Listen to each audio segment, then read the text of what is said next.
Imagine walking into your next critical conversation, knowing exactly how to grab attention, spark curiosity, and hold every listener captive until your last word.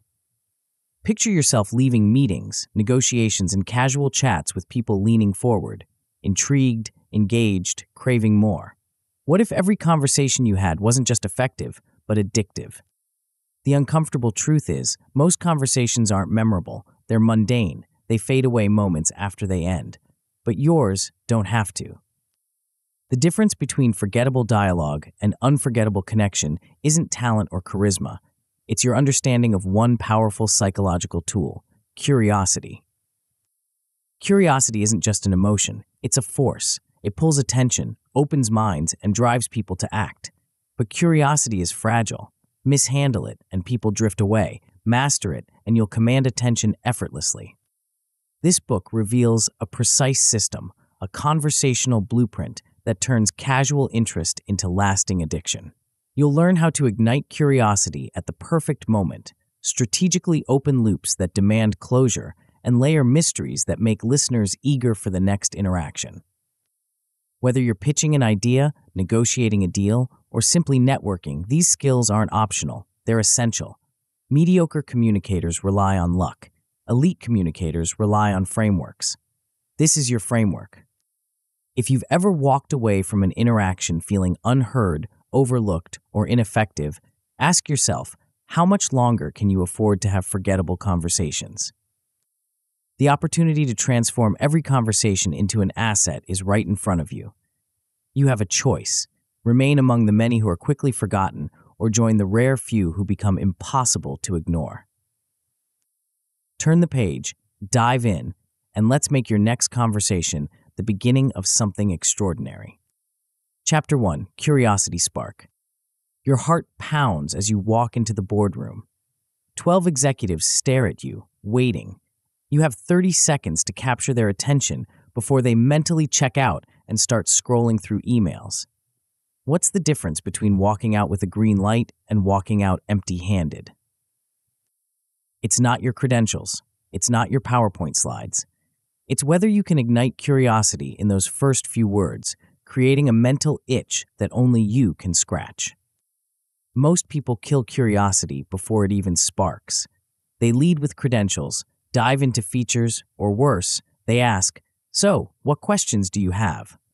The moment you give away everything up front, you've lost the psychological leverage that keeps minds engaged.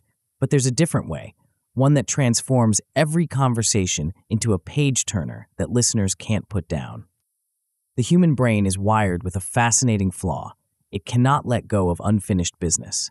When psychologist Bluma Zeigarnik studied this phenomenon in 1927, she discovered that people remembered interrupted tasks 90% better than completed ones. Your mind literally holds on to open loops, creating what researchers call psychic tension, an uncomfortable cognitive itch that demands to be scratched. This isn't just academic theory. George Loewenstein's groundbreaking research on curiosity gaps revealed something profound. The larger the gap between what someone knows and what they desperately want to know, the stronger their motivation to seek answers. When you say, "There's one thing most product managers miss that costs them millions," you've just opened a loop that their brain cannot ignore. But here's where most people go wrong. They confuse cheap clickbait with genuine intrigue. Productive curiosity signals real value ahead. It promises insights worth the mental investment. Cheap tricks promise everything and deliver nothing, burning trust faster than you can rebuild it. The art lies in crafting your opening loop with surgical precision. Your teaser phrase must accomplish 3 things simultaneously: hint at valuable knowledge, create urgency around that knowledge, and position you as the only source for closure. When a consultant says, "I discovered something counterintuitive about your biggest competitor," every executive in that room leans forward. Why? Because the stakes are clear, the knowledge gap is personal, and the payoff feels imminent. Timing your first reveal separates masters from amateurs. Reveal too early, and you've killed the tension that keeps them hooked. Wait too long, and frustration replaces curiosity. The sweet spot lies in micro delays. A strategic pause, a knowing glance, The simple phrase, "But here's what's fascinating." These tiny moments stretch the curiosity gap just enough to maximize psychological tension without breaking it. The most skilled conversationalists don't stop at one loop. They layer mini mysteries inside bigger ones, creating what researchers call the breadcrumb method. You might open with a broad teaser about industry transformation, then narrow to a specific company case study, then hint at a tactical insight they can implement immediately. Each layer deepens engagement while maintaining forward momentum. Consider how this plays out in real time. Instead of saying, "Our software increases productivity," you say, "Last month, a client's team finished their quarterly project in 3 weeks. The CEO called it impossible until he saw the one change they made." You've just stacked 3 curiosity gaps. What was the project? How did they finish so fast? What was the change? Each question pulls them deeper into your narrative. This approach demands ethical boundaries. The line between influence and manipulation isn't blurry, it's crystal clear. Genuine curiosity engineering promises real value and delivers it. Manipulation promises value and delivers disappointment. When you open a loop, you're making a contract with your listener's attention. Honor that contract, and they'll trust you with bigger conversations. Break it, and you'll never get their attention again. The cognitive load matters too. Overwhelm someone with too many open loops, and their brain shuts down to protect itself. Respect their mental capacity. One powerful loop beats 5 weak ones every time. Master this principle, and you'll notice something remarkable happening in your conversations. People start leaning in instead of checking out. They ask follow-up questions instead of giving polite nods. They remember your conversations weeks later instead of forgetting them by lunch. But curiosity alone isn't enough. Even the most compelling opening can fall flat if you haven't prepared the ground for it to land. The most successful communicators understand that minds must be primed before they can be sparked, and that preparation happens before you even speak your first word. Before we continue, make sure to subscribe to Grow to the Top and activate notifications to receive more self-improvement tips that will supercharge your growth. And make sure to give this video a thumbs up and share it with your friends. It really helps the channel grow. Thank you for your support. Chapter 2, Preframe. 2 salespeople walk into identical meetings with identical prospects. Same product, same price, same presentation. One walks out with a signed contract. The other gets a polite, "We'll think about it." What made the difference? It wasn't what they said during the pitch. It was what happened in the 60 seconds before they opened their mouths. The winner understood something most people miss. Conversations aren't won or lost during the conversation. They're won or lost in the invisible moments that come before, when minds are most malleable, when first impressions crystallize, when the entire emotional climate gets set for everything that follows. This is the power of the preframe, and once you understand how it works, you'll never walk into another important conversation the same way again. Your brain makes snap judgments faster than you realize. Within milliseconds of encountering new information, neural pathways light up, creating filters that shape how you interpret everything that comes next. If those initial microseconds prime you for cooperation, you'll find reasons to say yes.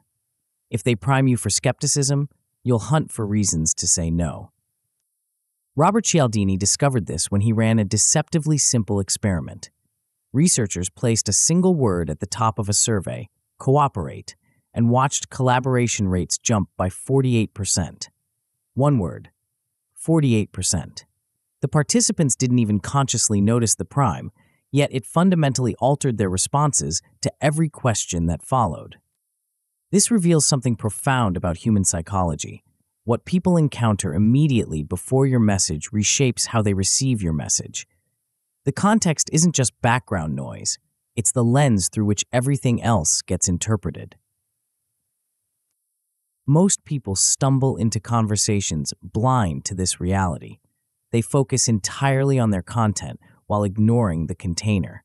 They craft perfect arguments while letting random environmental factors sabotage their reception.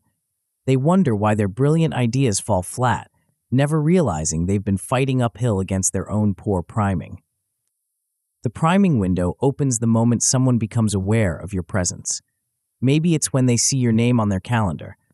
Maybe it's when you walk through their office door. Maybe it's the first words out of your mouth. But that window stays open for only a brief, precious moment, and what fills it determines everything that follows. Environmental primes work silently but powerfully. The lighting in a room affects how optimistic people feel about proposals. Seating arrangements influence how collaborative they become. Even the temperature can shift their willingness to take risks.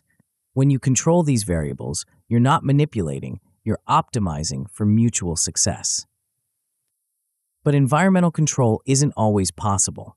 Sometimes you're stuck in their conference room, under their fluorescent lights, sitting in their uncomfortable chairs. That's when verbal primes become your secret weapon. The right opening phrase can transform a skeptical audience into an engaged one. Instead of diving straight into your agenda, you might say, "I'm curious about something you mentioned last week." Instantly, you've primed them for exploration rather than evaluation. Or you could open with, "I discovered something that might surprise you," shifting their mental state from defensive to curious. Reading the emotional temperature becomes crucial here. Walk into a room where everyone looks stressed, and your upbeat energy will feel tone-deaf. Match their current state first, then gradually guide them toward where you need them to be. If they're frustrated, acknowledge that frustration before attempting to redirect it. If they're rushed, respect their time constraints while creating space for deeper engagement. The most skilled communicators perform quick emotional recalibrations. They might use humor to diffuse tension, reference a shared goal to align interests, or celebrate a recent win to boost confidence. These aren't random social pleasantries. They're strategic interventions designed to optimize the psychological climate for what comes next. Here's where it gets sophisticated.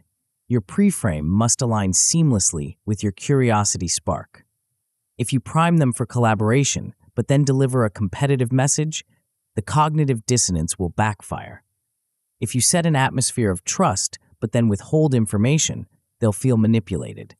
The frame and the content must work in harmony, each reinforcing the other. Sometimes you'll encounter a toxic frame that's already been set. Maybe the previous meeting went badly. Maybe they've had negative experiences with people in your industry. Maybe they're just having a terrible day. In these situations, you need an interrupt and replace strategy. The interrupt comes first, a pattern break that jolts them out of their current mental state. This might be an unexpected question, a surprising admission, or even a moment of strategic vulnerability.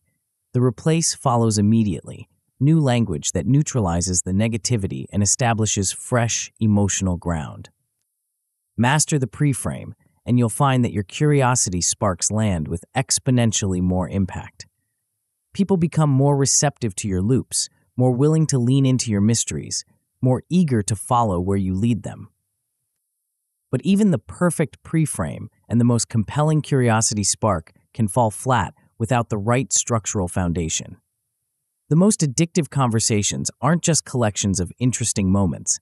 They're carefully architected experiences that follow a deeper pattern, one that taps into humanity's oldest and most powerful form of engagement. Chapter 3, Story Spine.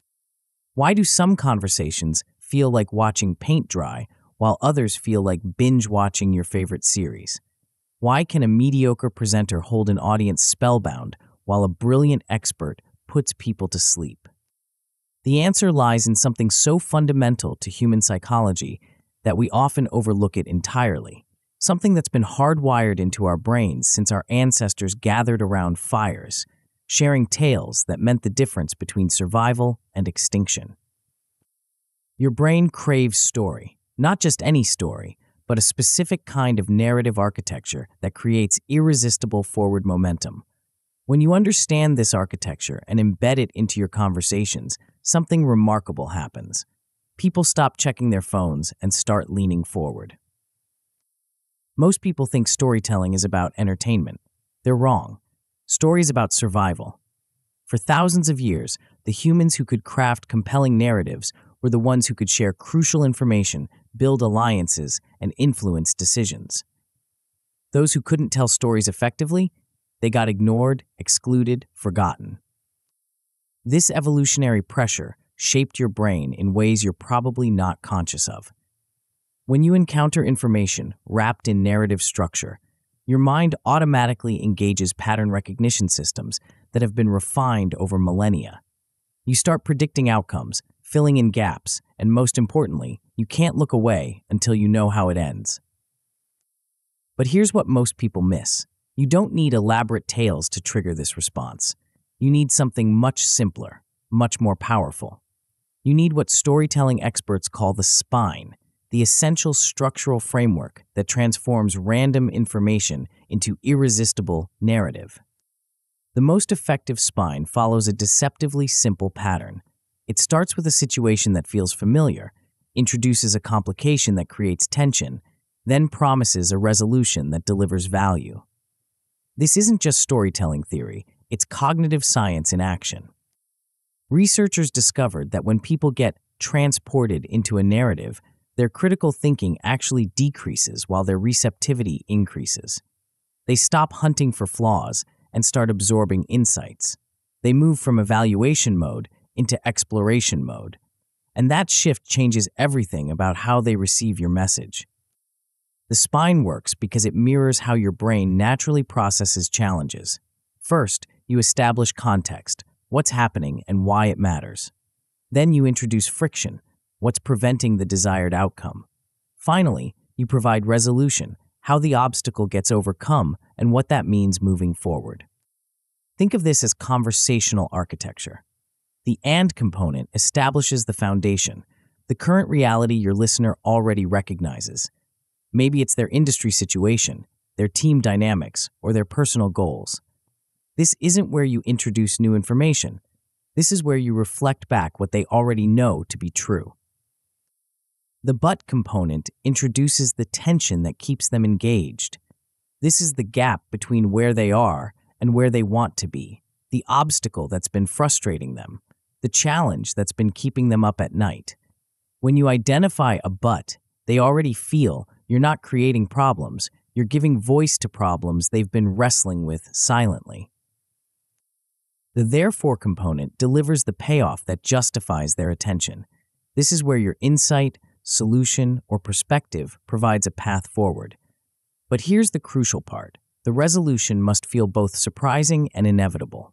Surprising enough to feel valuable, inevitable enough to feel true. This structure works whether you're crafting a 20-second response or unfolding a narrative across an entire meeting. The timescale changes, but the psychological mechanics remain constant. Short conversations need compressed spines, quick establishment, rapid tension, immediate resolution.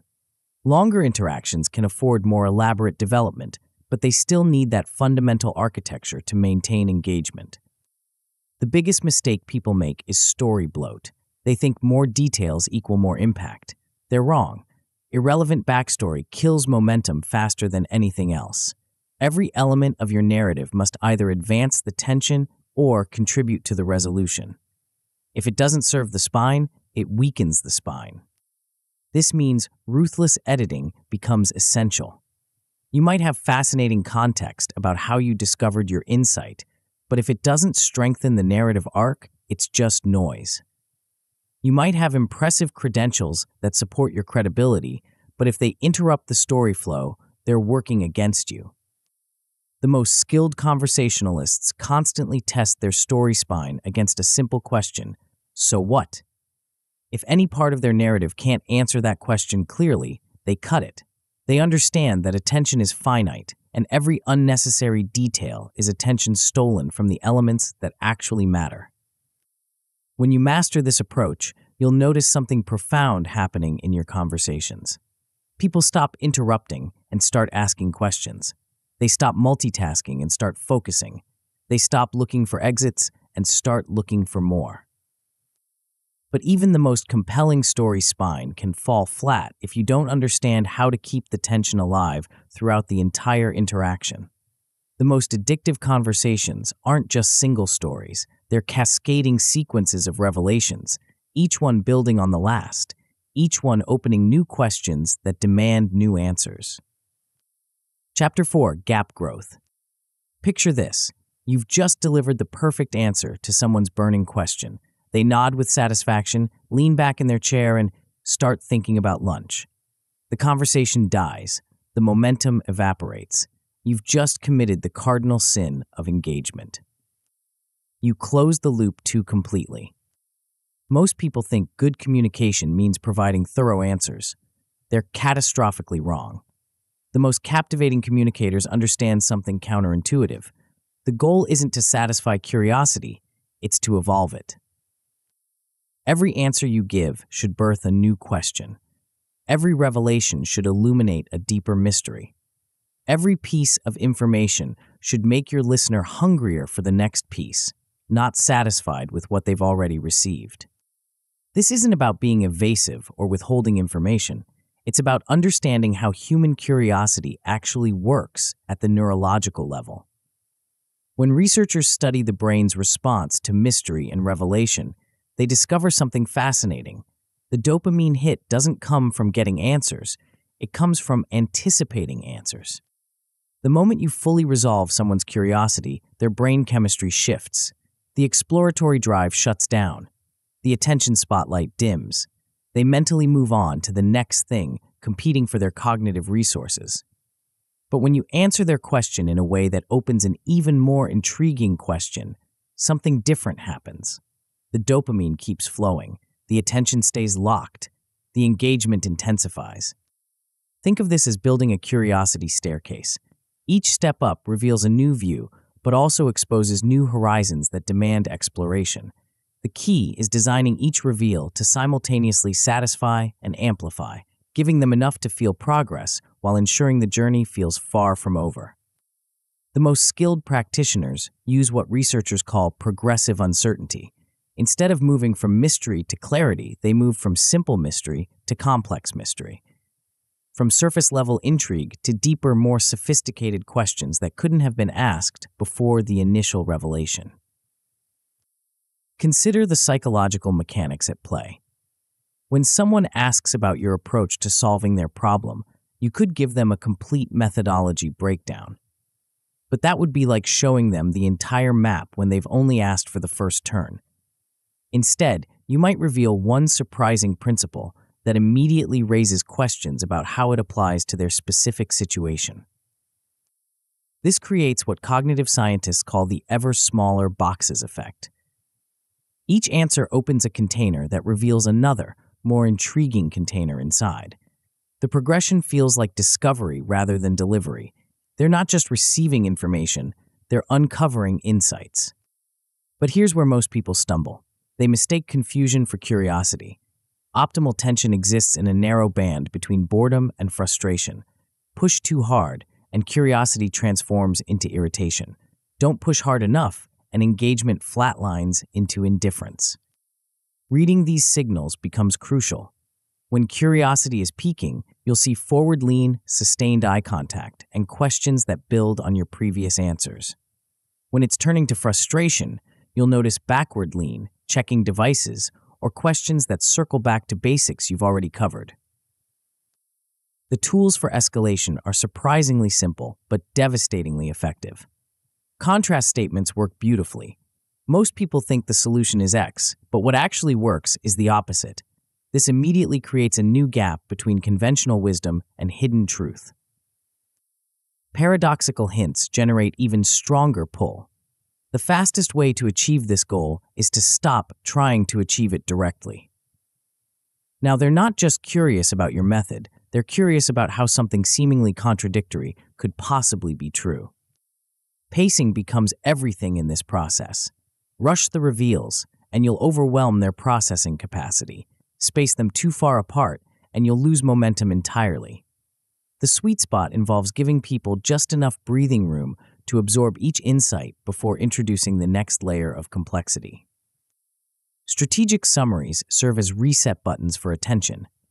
When you sense cognitive overload approaching, pause and consolidate what's been revealed so far. This doesn't close loops, it organizes them, making space for new ones to emerge without creating chaos. The most sophisticated practitioners know how to end a gap growth cycle gracefully. They don't just stop talking, they create natural transition points that feel like chapter breaks rather than abrupt endings. They might say something like, "That covers the foundation, but there's a whole other dimension to this that changes everything."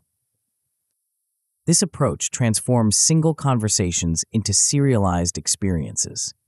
People don't just remember what you said, they remember what you didn't say. They don't just think about your insights, they think about the insights you hinted at but haven't yet revealed.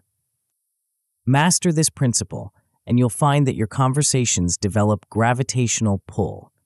People will seek you out not just for what you know, but for how you make them feel when they're discovering what you know.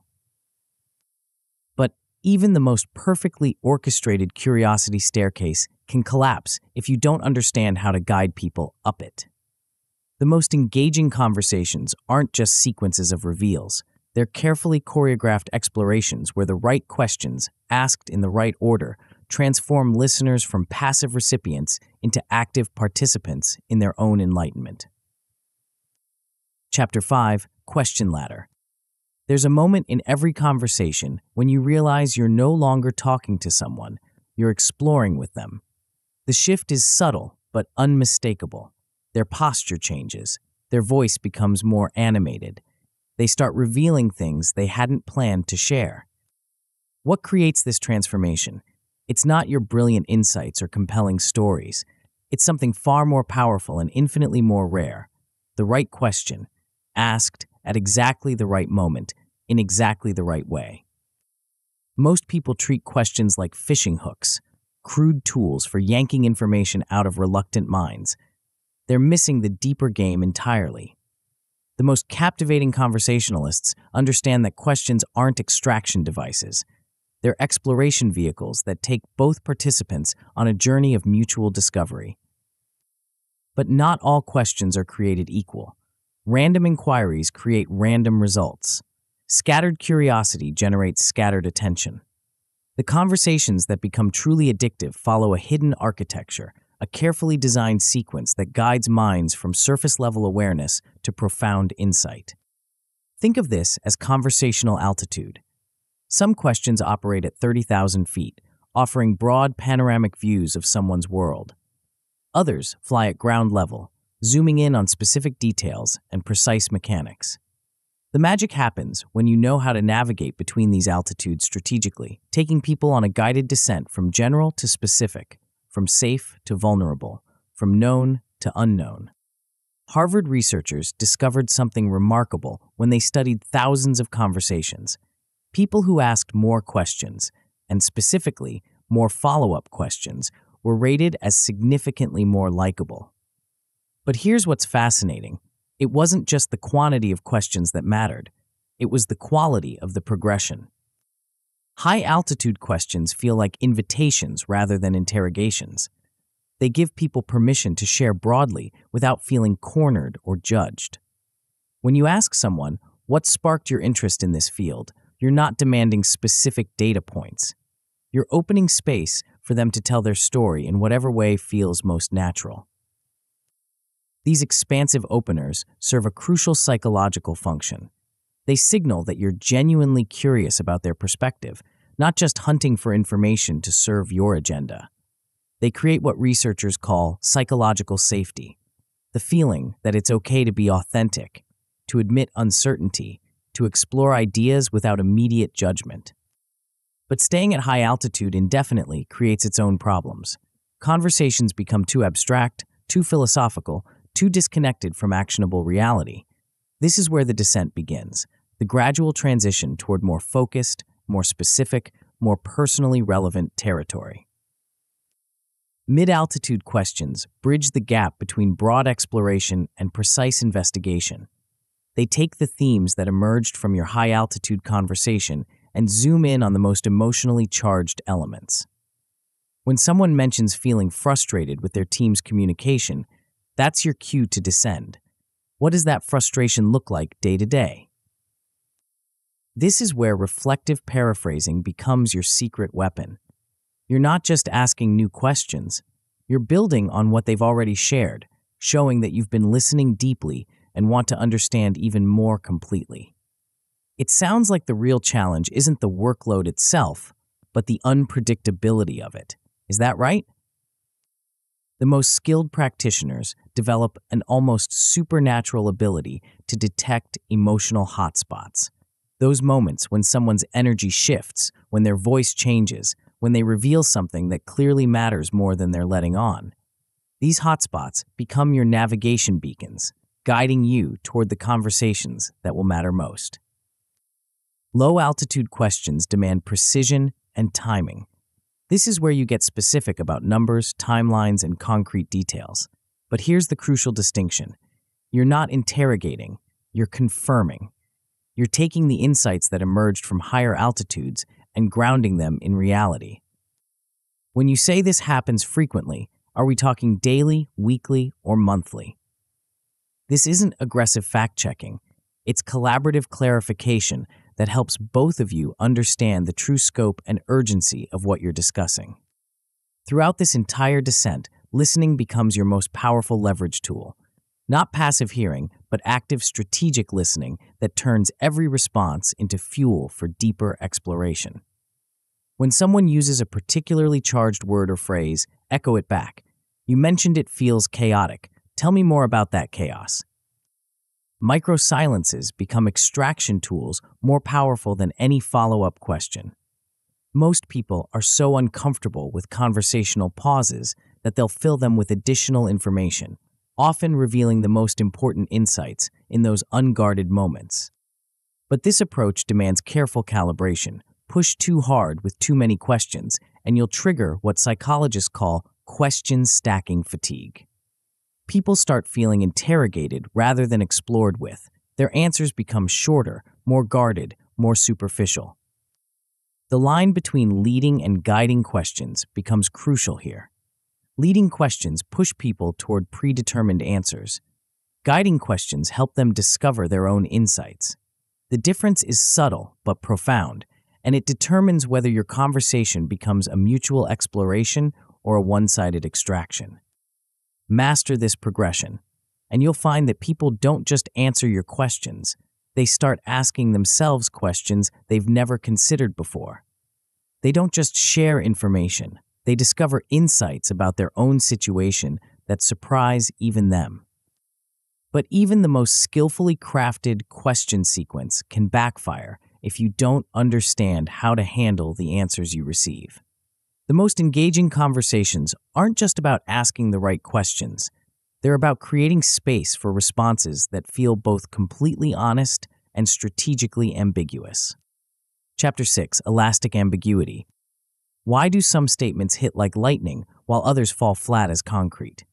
Why can two people describe identical results, yet one sparks intense curiosity while the other generates polite nods and mental checkout? The difference isn't in what they say, it's in what they don't say. The most magnetic communicators have mastered something that seems paradoxical. They create more engagement by being less specific. They generate more interest by leaving more to the imagination. They build stronger connections by giving people space to connect the dots themselves. This isn't about being evasive or dishonest. It's about understanding a fundamental quirk of human psychology. People are far more invested in conclusions they reach themselves than conclusions you hand them on a silver platter. When you say a simple adjustment tripled our conversion rate, something fascinating happens in the listener's mind. They immediately start projecting their own context onto your statement. What kind of adjustment? How simple? What would tripling mean for their situation? Your deliberately vague language becomes a canvas for their specific hopes and concerns. But when you say, we changed our email subject lines from questions to statements and saw conversion rates jump from 2.3% to 7.1%, you've just painted a very detailed picture that may or may not resonate with their reality. You've closed the projection loop before they could make it personal. This is the power of what researchers call strategic ambiguity. controlled vagueness that invites interpretation rather than demanding acceptance. It's the difference between giving someone a completed puzzle and giving them pieces they can arrange in ways that make sense for their world. The most effective practitioners understand that ambiguity isn't about hiding information. It's about timing information. They know that premature specificity kills curiosity faster than almost anything else. Once you've answered all the questions, there's no reason to keep listening. Think of this as conversational elasticity. Your statements need to be flexible enough to stretch across different contexts and concerns, yet structured enough to maintain their essential meaning. Too rigid, and they'll only resonate with people in identical situations. Too loose, and they'll mean nothing to anyone. Qualitative language becomes your primary tool here. Words like significant, dramatic, subtle, and surprising carry emotional weight without numerical precision. They suggest magnitude without defining it, allowing each listener to calibrate the impact against their own scale of what matters. The phrase, "a small change that made a huge difference," works precisely because both small and huge are relative terms. What feels small to you might feel overwhelming to someone else. What seems huge in your context might feel modest in theirs. The elasticity lets them adjust the statement to fit their reality. But this approach demands sophisticated control. Push the ambiguity too far, and you'll trigger suspicion rather than curiosity. People will start wondering if you're being deliberately evasive, if you actually have anything concrete to offer, if your vagueness is hiding weakness rather than building intrigue. Setting boundary conditions becomes crucial. You need to be vague about specifics while being clear about categories. You might say, a counterintuitive approach to team motivation without revealing the exact method, but you've clearly established that you're talking about motivation, not productivity or communication or leadership. The most skilled practitioners know exactly when to tighten their specifics. They read the room, gauge the engagement level, and gradually add precision as curiosity peaks.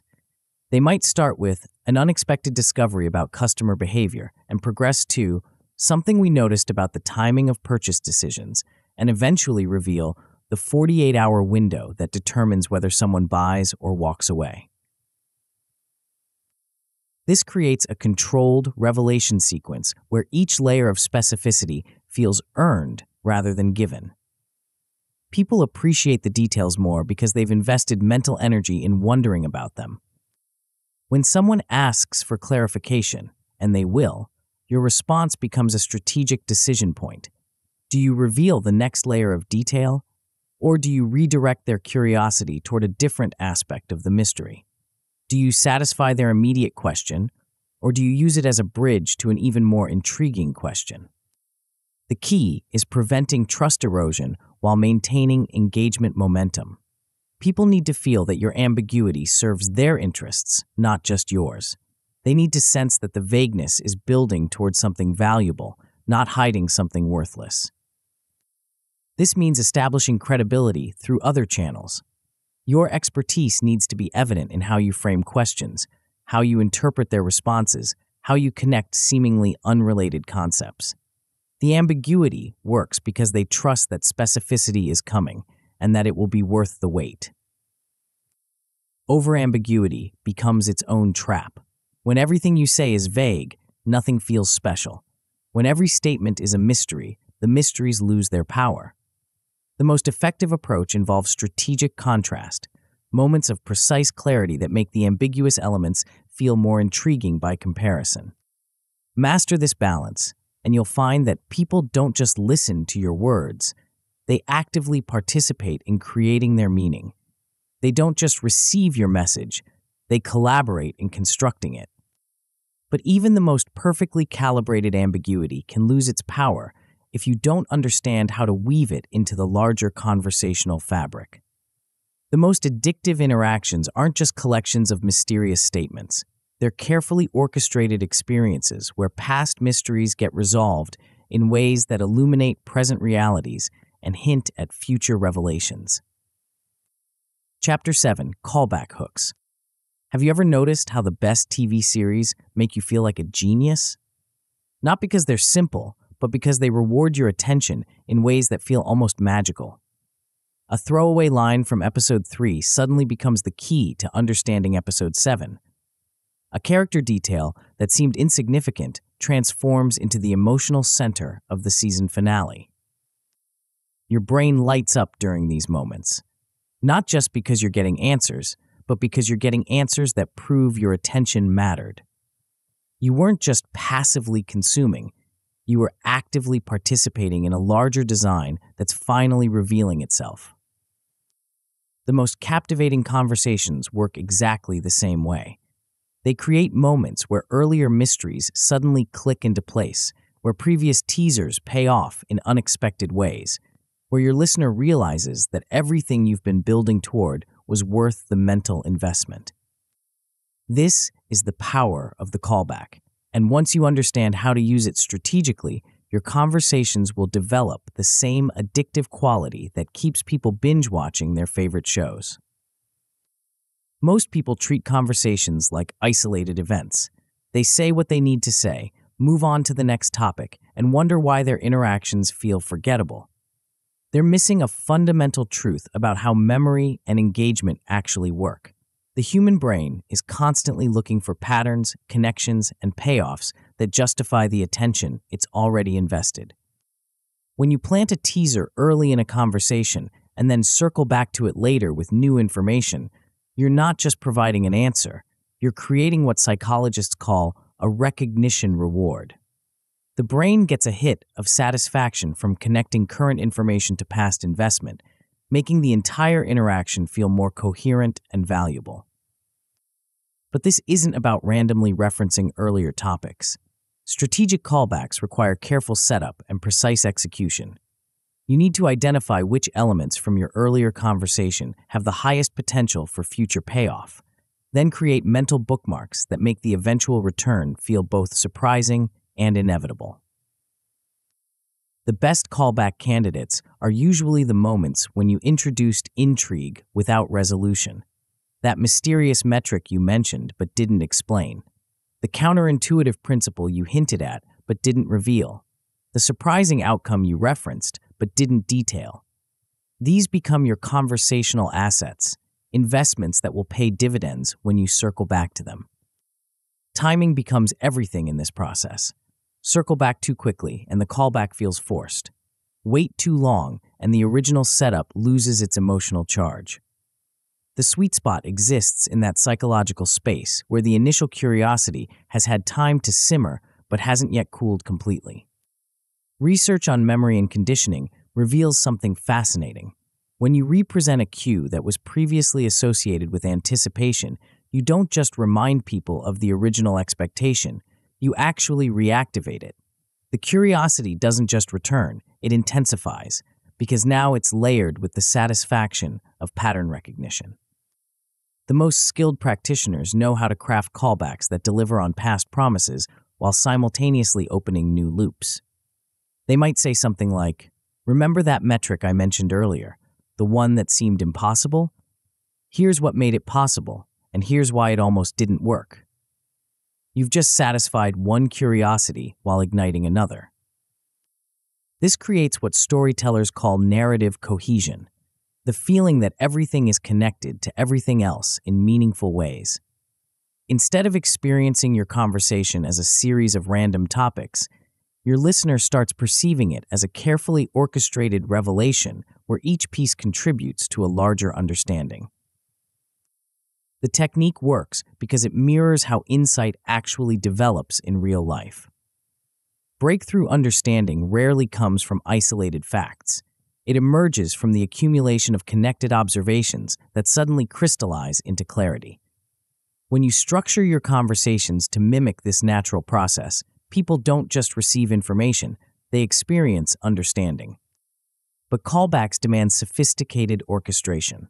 Layer too many, and you'll create confusion rather than cohesion. Make them too obvious, and they'll feel mechanical rather than magical.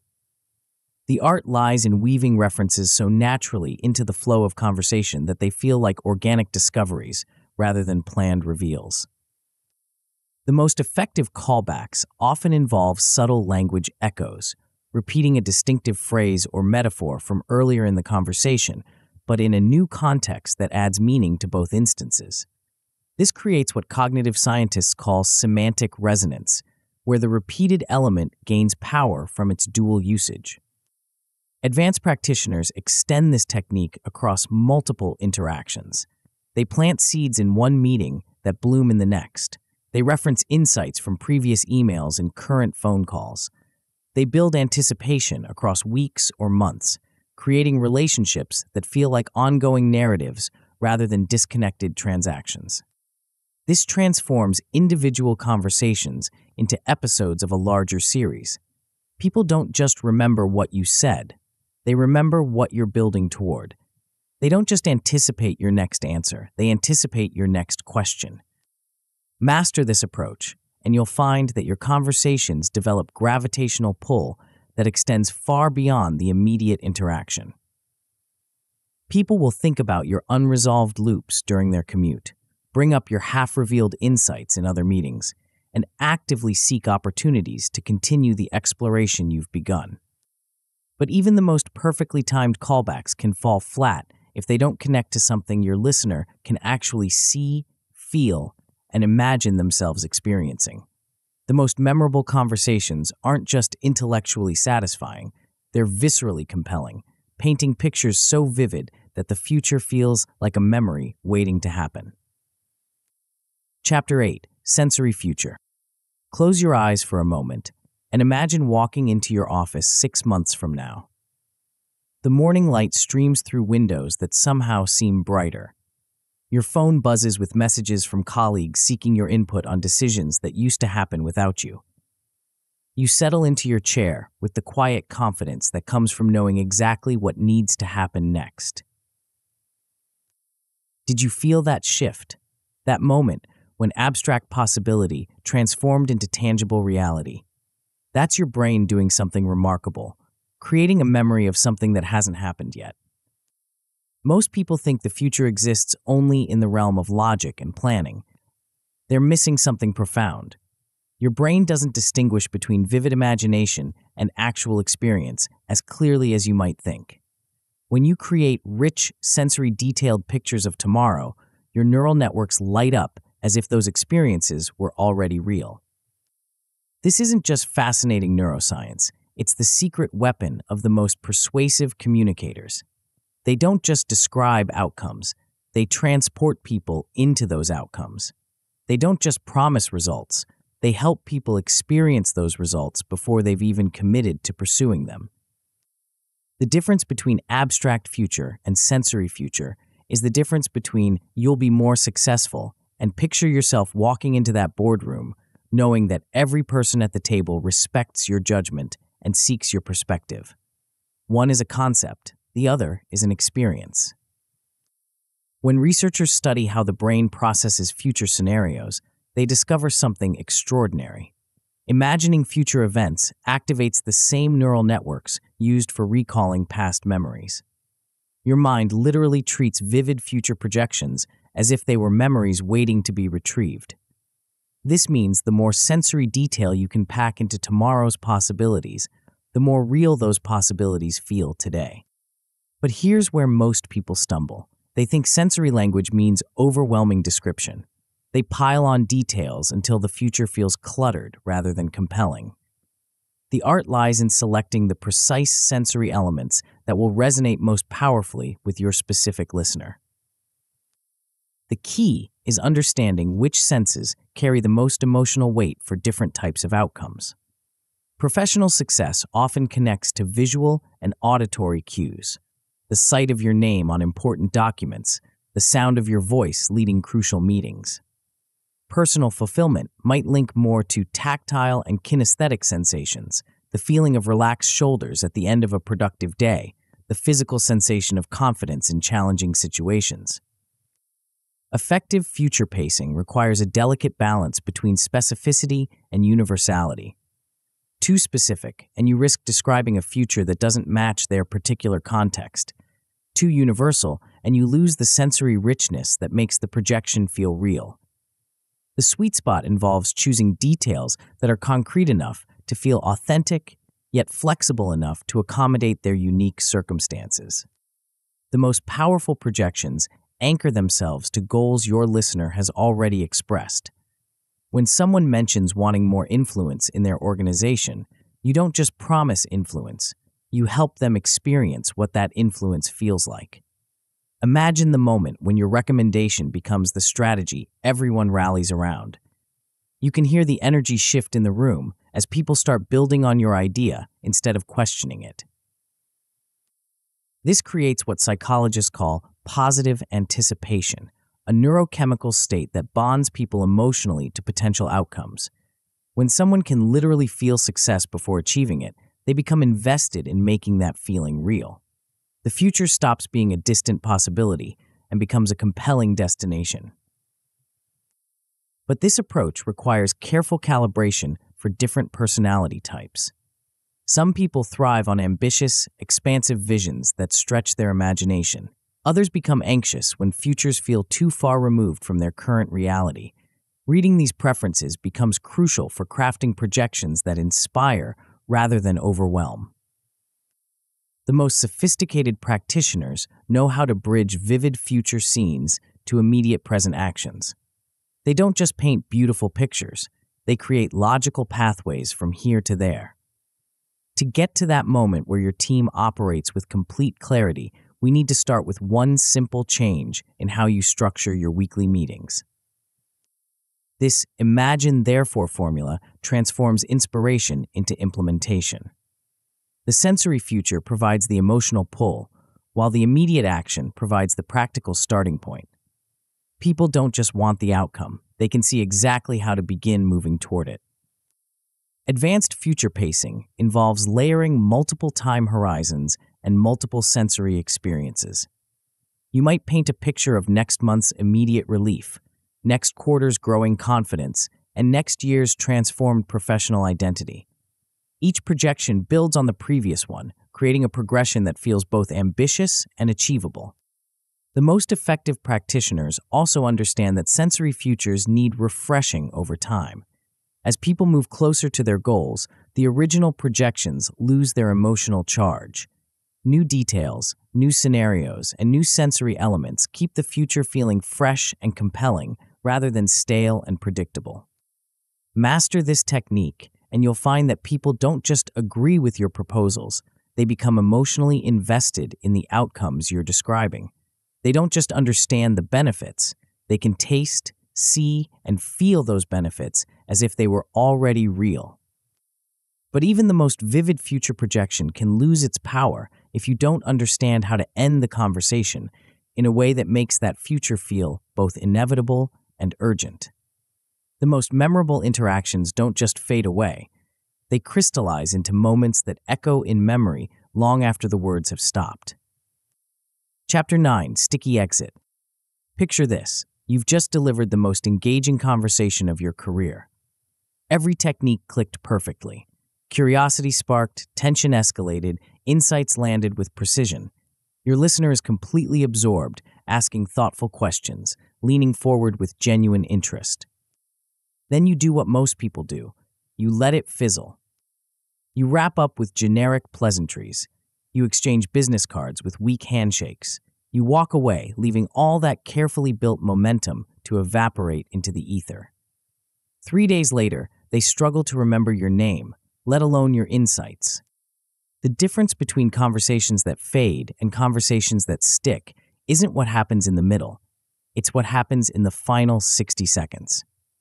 The last impression doesn't just close the interaction, it determines whether everything that came before gets filed under memorable or forgettable. Your brain has a quirk that savvy communicators exploit ruthlessly. You remember beginnings and endings far more vividly than middles. Psychologists call this the serial position effect, and it explains why the final moments of any interaction carry disproportionate weight in shaping overall perception. But here's what most people miss. A strong ending isn't just about leaving a good impression. It's about creating what memory researchers call encoding specificity, a mental bookmark that makes the entire conversation easier to retrieve later. When you craft the right closing moment, you're not just ending well, you're ensuring that everything you've built gets preserved and amplified in memory. The most powerful exits follow a deceptively simple pattern. They crystallize the conversation's core value into one unforgettable insight, then create urgency around continuing the relationship. This isn't about manipulation. It's about honoring the attention someone has invested by giving them something genuinely worth remembering. Think of this as the rule of one. No matter how complex your conversation has been, your exit should center on one key takeaway that captures the essence of everything you've explored together. Not 3 insights, not 5 action items. One crystalline moment of clarity that feels both surprising and inevitable. The phrasing of this final insight matters enormously. Rhythmic language sticks in memory far better than flat prose. The companies that win tomorrow are the ones that stop competing today hits harder than successful organizations focus on collaboration rather than competition. The rhythm creates what linguists call phonological stickiness. Your brain wants to remember it because it sounds memorable. But the insight alone isn't enough. You need to embed what psychologists call ethical scarcity, a genuine sense that this moment, this connection, this opportunity has unique value that won't be easily replicated. This isn't about creating false urgency. It's about highlighting the authentic rarity of meaningful professional connections. The most sophisticated practitioners weave scarcity into their exits naturally. I rarely meet someone who grasps this concept so quickly, acknowledges their intellectual contribution, while suggesting that this level of understanding is genuinely uncommon. Most people never get to see behind the curtain like this, positions the conversation as privileged access to insider knowledge. Time scarcity works powerfully when it's authentic. I have just one more minute, but there's something I want to leave you with, creates urgency while signaling that what follows is worth compressing other priorities. The key is ensuring that your time constraint is real, not manufactured. Here's where most people make a critical error. They try to close every loop before exiting. This kills the very tension that makes conversations memorable. The most effective exits provide satisfying resolution to the main thread while leaving intriguing questions that justify future contact. You might say something like, "So we've established that your biggest leverage point is team communication, and you've seen how the framework applies to your situation. But there's a whole other dimension to this that changes everything about implementation. Something I'd love to explore when we have more time." You've just delivered a complete thought while opening a new loop. They feel satisfied with the current conversation while being curious about the next one. This is the conversational equivalent of a great season finale. It resolves the current storyline while setting up anticipation for what comes next. Your physical exit signals matter as much as your verbal ones. The way you close your notebook, the firmness of your handshake, the directness of your eye contact, all of these reinforce the impression that this conversation mattered. Rushed or distracted body language can undermine even the most carefully crafted verbal exit. The most skilled practitioners maintain warmth while clearly disengaging. They don't linger awkwardly or create confusion about whether the conversation is truly over. They signal completion with confidence and grace, leaving the other person feeling valued rather than dismissed. But your work doesn't end when you walk out the door. The serial position effect means that your first follow-up communication carries almost as much weight as your initial impression. This isn't the time for generic, "thanks for your time" messages. This is your opportunity to reinforce the key insight from your exit while introducing fresh curiosity for your next interaction. The timing of this follow-up matters enormously. Too soon and you seem desperate. Too late and the memory fades. The sweet spot usually falls between 24 and 72 hours, close enough to feel connected to the original conversation, far enough to feel thoughtful rather than reactive. Your follow-up should reference the specific insight you crystallized during your exit, then add one new element that wasn't part of the original conversation. This creates what memory researchers call elaborative encoding. You're not just reminding them of what happened, you're adding new information that makes the original conversation more valuable in retrospect. Master these principles, and you'll find that your conversations don't just end, they evolve. People will reference your insights weeks later. They'll seek you out for follow-up discussions. They'll introduce you to others using language that positions you as someone worth knowing. But here's the ultimate insight that ties everything together. None of these techniques work in isolation. Curiosity spark without preframe falls flat. Story spine without gap growth feels incomplete. Question ladder without elastic ambiguity becomes interrogation. Callback hooks without sensory future lack emotional resonance, and all of them without sticky exit get forgotten. The real power emerges when you weave these elements into a seamless conversational engine, a repeatable system that transforms every interaction into an addictive experience. When someone walks away from a conversation with you, they shouldn't just remember what you said. They should feel fundamentally different about what's possible in their world. This is your competitive advantage in a world drowning in information but starving for genuine connection.